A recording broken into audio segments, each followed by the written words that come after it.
Hello, dear friends. Today, we continue our look at the diary of a German corporal. Don't forget to rate the video and leave your thoughts on this material. Well, let's get started.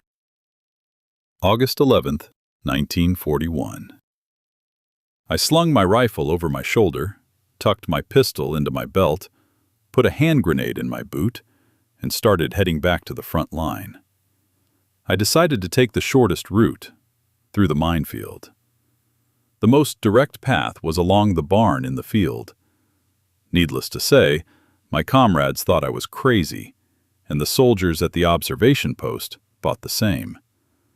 But my mind was working much clearer than it had in recent days. My intuition told me that the Russians hadn't yet figured out our maneuver to withdraw our forces. They were relentlessly pounding the positions we'd left behind. This time, there was no fire zone between the village and me. Actually, it barely resembled a village, just piles of rubble where the huts used to be. Everything is going according to plan so far. The closer I got to the village, the weaker the enemy fire became, and then it died down completely. Not a single living soul in sight, no matter where I looked. Silence has a very unsettling effect on me. What if the Russian infantry launches an attack? Damn it, I was scared. Truly scared for the first time in all this time. But it's okay. I'll manage somehow. I won't wet my pants. With trembling hands, I drew a cross in the ground. I paid my respects to my only true friend, our lieutenant, at the place where he found his final rest, and then I burst into tears like a child. What would you say to that now, Lieutenant? Whining is for women. Pull yourself together, Hans. Those few minutes of reminiscing seemed to refresh me. No, that's it. Enough. No one will see me whining anymore. I'm not the crying type. It's just that too much has happened in the last few days. I headed back to my men. I can't believe it. Teremki. And no artillery fire. I never thought that was even possible. It's getting light out. I still have about 2 kilometers to go to our shelters. Who knows, maybe the Russians were watching me, or it's just a coincidence. But suddenly 5 or 6 explosions rang out nearby. I throw myself into the mud and press myself against the ground. To my left and right, in front of and behind me, trees set ablaze by the explosions. Howling and rumbling in the air, just like yesterday. But at least yesterday I wasn't alone. Right nearby, shells from Russian field guns are exploding. After the blast, they leave small craters.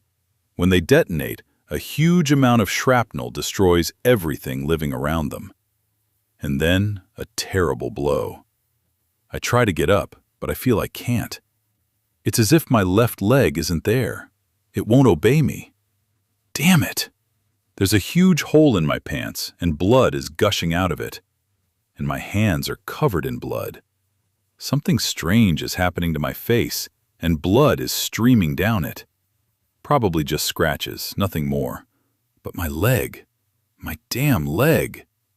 Buddy, I can't just lie here and fall victim to the Reds. There's gotta be a way out. And there is. I move, overcoming the terrible pain. I move. Who's that over by the shed, or whatever used to be a shed?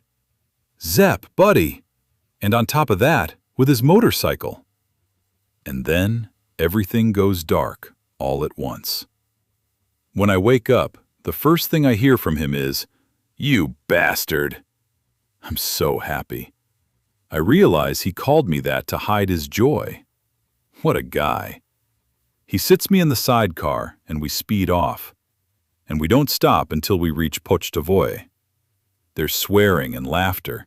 He says our unit is being sent on leave for a few days to the rear, past Vasilkiv.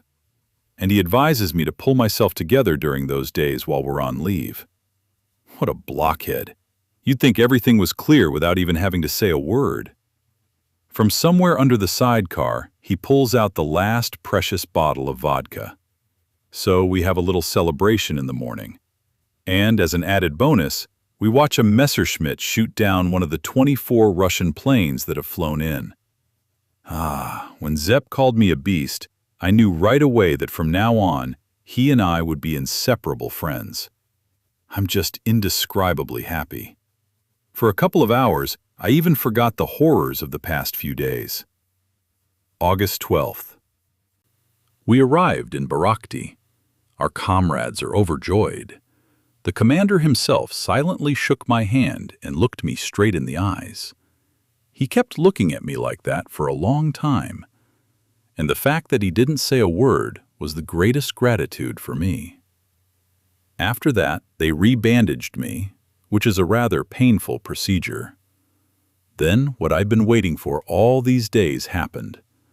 The military doctor ordered me to be sent to the hospital. One of our guys winked and said, "Buddy, rejoice, you'll be home." I punched him in the face. The commander, noticing this, came over to see what had happened. I asked him for permission to stay with my comrades. He turned to the military doctor for a couple of seconds, then said, "I can't say no, so stay." God, what a wonderful day. They set up the stretcher in the shade of the fruit trees, flowers all around, bees buzzing, butterflies fluttering. I'm happy and grateful to the commander for letting me stay with my comrades. Only the rumble of artillery from the front and the growing pain reminded me of the terrible days gone by. My squad has already been decimated. Every soldier counts in future battles. We can't count on any replacements. And it is my duty to remain in the squad with my comrades. As I understand it, our commander is aware of the situation. August 13th. I feel fine, if not for the constant pain. The weather is beautiful, and then there are these wonderful letters from dear Roselle, the soldier's brave wife. The commander looks after me like a father. He spoils me with eggs, butter, honey, and cream.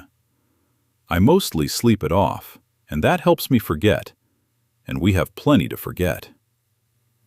August 14th. Tonight, Red fighter planes paid us a visit and dropped a dozen bombs on us. After what I've been through in the last few days, this didn't particularly throw me off balance. The rumble of cannon fire from the front line is just as clear today as it was yesterday. The Russians have definitely managed to establish a strong foothold on the Dnieper. The front line here is very thin. Maybe we've already broken through it? That would be very unpleasant for me, because it would mean a transfer to a field hospital. A civilian reported a group of 8 Bolsheviks dressed in German uniforms who had come to the village to ask for reinforcements for the troops in Barakti. In light of this incident, it was decided to double the night combat guard. Carelessness is unacceptable near the front. August 15th. The entire division set out to fight. The regiments marched past us. Brave, fearless lads, tell me, where are all your comrades who fought shoulder to shoulder with you? One of the soldiers approaches my stretcher and shakes my hand. So what? We were both bleeding to death under heavy fire near Kyiv. Exhausted, he sits down next to me, takes a swig from my bottle, eats some of my rations, and takes a drag from my cigarette a dozen times.